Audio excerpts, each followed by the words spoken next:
Shalom umat yang dikasihi oleh Tuhan, semoga kita tetap dalam keadaan baik dan sehat. Renungan yang hendak saya sampaikan saat ini bertema mencegah kemalangan. Mungkinkah ada ungkapan atau anggapan sementara orang bahwa kemalangan tidak dapat dicegah atau ditolak? Benarkah anggapan seperti itu? Saudara, ada berbagai macam kemalangan dan berbagai pula jenis kemalangan. Ada orang yang hidupnya malang karena mengalami bencana alam. Ada pula orang yang mengalami kemalangan karena kecelakaan. Apakah kecelakaan dalam berlalu lintas? Ada yang mengalami kecelakaan saat berekreasi, ada orang yang mengalami kecelakaan pada saat berolahraga atau melakukan pertandingan olahraga tertentu. Ada juga kecelakaan atau kemalangan yang diakibatkan oleh kemiskinan ditambah dengan sakit penyakit, misalnya tertular oleh COVID-19.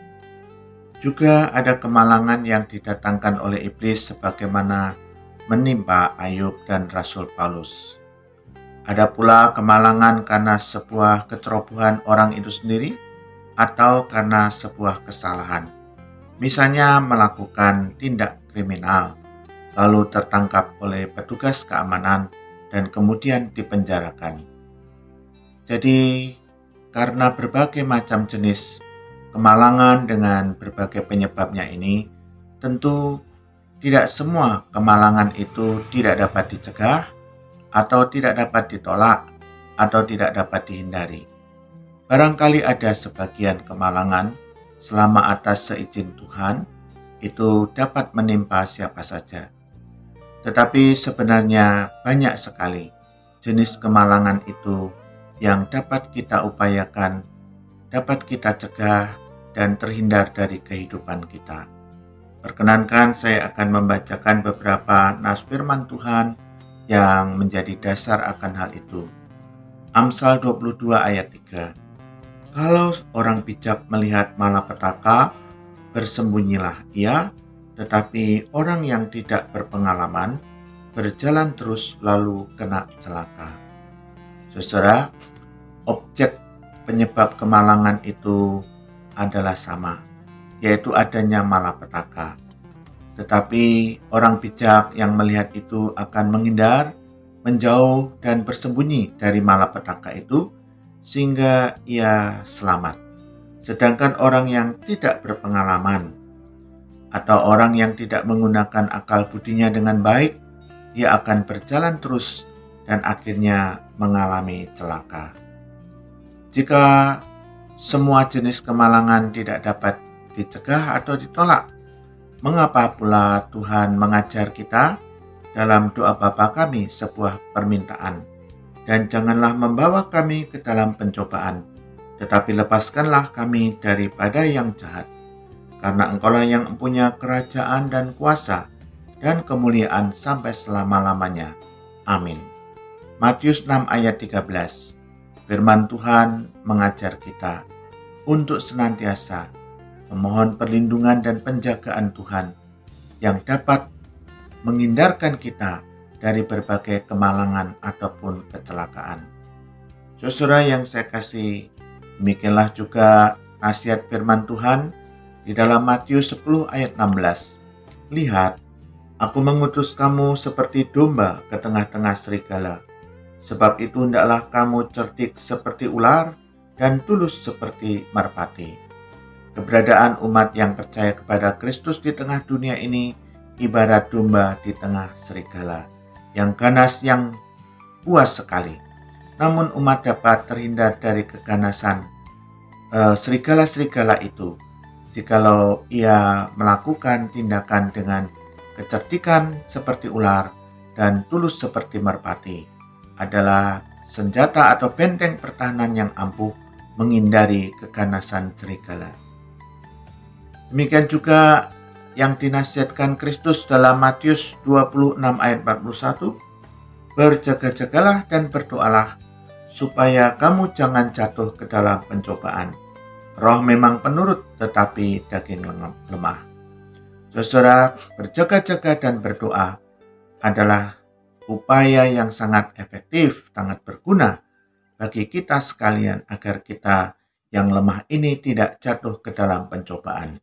Demikian pula di dalam Matius pasal 24 ayat 15 sampai dengan 18. Jadi apabila kamu melihat pembinasa keji berdiri di tempat kudus menurut firman yang disampaikan oleh Nabi Daniel, para pembaca hendaklah memperhatikannya, maka orang-orang yang di Yudea haruslah melarikan diri ke pegunungan. Orang yang sedang di peranginan di atas rumah, janganlah ia turun untuk mengambil barang-barang dari rumahnya. Dan orang yang sedang di ladang, janganlah ia kembali untuk mengambil pakaiannya. Ibarat kalau dalam keadaan rumah seseorang itu terbakar dan sudah cukup parah, janganlah ia masuk ke rumah untuk mengambil barang miliknya, sebab kalau dia nekat melakukan itu, akan bisa seperti nasib Lot dan istrinya, yaitu karena terikat hatinya oleh harta miliknya, mereka menengok ke belakang dan istri Lot akhirnya terbakar hangus oleh api dari Tuhan. Saudara-saudara yang saya kasih, banyak sekali kemalangan ataupun kecelakaan yang dapat kita upayakan, kita cegah, baik dengan beriman, memohon perlindungan kepada Tuhan, dengan hikmat, ataupun dengan sikap yang selalu waspada dan berhati-hati. Misalnya, jika kita tidak mengendaki kemalangan karena kecelakaan berlalu lintas, tentulah semua pengendara harus selalu waspada, hati-hati, dan mematuhi rambu-rambu lalu lintas dengan sebaik mungkin. Kenapa kita kalau keluar rumah selalu menutup dan mengunci pintu? Yaitu supaya untuk mencegah kemungkinan adanya orang jahat melakukan pencurian ataupun perampokan di dalam rumah yang kosong tersebut. Saudara yang saya kasih, demikian juga halnya jika kita ingin terhindar dari kemalangan karena virus corona ini, maka kita harus menerapkan protokol kesehatan dengan tekun berdoa dan misalnya memakai masker, dengan selalu mencuci tangan kita dengan sabun ataupun dengan hand sanitizer. Saudara, itulah berbagai upaya-upaya yang penting dan hikmat yang menyertai upaya itu, supaya kita terhindar dari kemalangan dan dari malapetaka. Tuhan sendiri sudah mengajar kita dan Dia berjanji untuk menjaga dan melindungi kita dari berbagai kemalangan. Kiranya Tuhan tetap menyertai segala upaya hikmat dan sikap yang selalu berjaga-jaga, sehingga kita tetap menikmati anugerah keselamatan dari Tuhan dan hidup dalam damai sejahtera. Tuhan memberkati kita semua. Amin. Mari kita berdoa. Tuhan, tetaplah menjaga dan melindungi kami dari berbagai kemalangan. Jauhkan dari malapetaka, jauhkan dari rancangan orang fasik.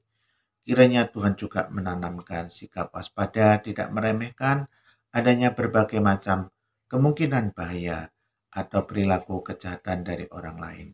Tuhan, jauhkan hidup kami dari kecerobohan, dari sikap sombong sehingga kami tidak terjatuh dan kami tetap dalam keadaan baik oleh kasih setia-Mu.